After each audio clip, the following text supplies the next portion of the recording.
Hi friends. ఈ వీడియోలో మనం బోండాలు ఎలా చేయాలో చూద్దాం. ముందుగా ఒక గిన్నెలో ఒక కప్పు పుల్లటి పెరుగు వేసుకోండి.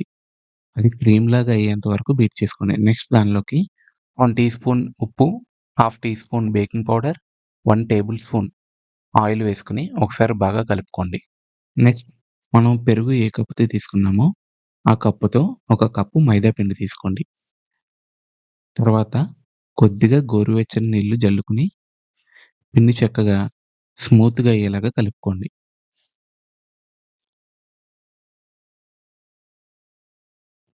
ఇలా వీడియోలో చూపించినట్టుగా పిండి ఒక 10 నిమిషాల పాటు ఉండలెక్కడా లేకుండా స్మూత్‌గా అయ్యేలాగా కలపండి.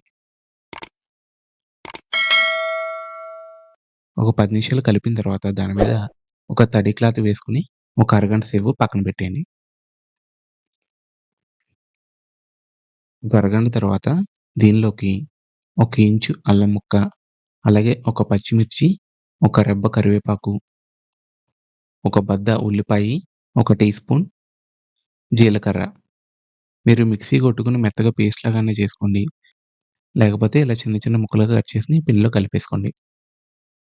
ఇలా బాగా కలిపిన తర్వాత పక్కన పెట్టేసి పొయ్యి మీద ఒక మూకుడు పెట్టుకొని దానిలో కొంచెం ఆయిల్ వేసుకొని, ఆయిల్ బాగా హీట్ అయిన తర్వాత మంటను సిమ్‌లో పెట్టుకొని, చెయ్యి ఒకసారి తడుపుకొని వీడియోలో చూపించినట్టుగా చక్కగా బోండాలైతే వేసుకోండి.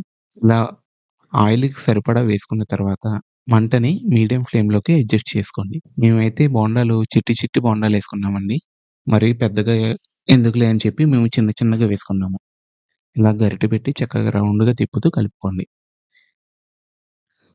ఇప్పుడు బోండా మొత్తం చక్కగా వేగుద్ది. నెక్స్ట్ ఇలాగా గోల్డెన్ కలర్‌లోకొచ్చిన తర్వాత మొత్తం అన్నీ తీసేసుకోవచ్చు.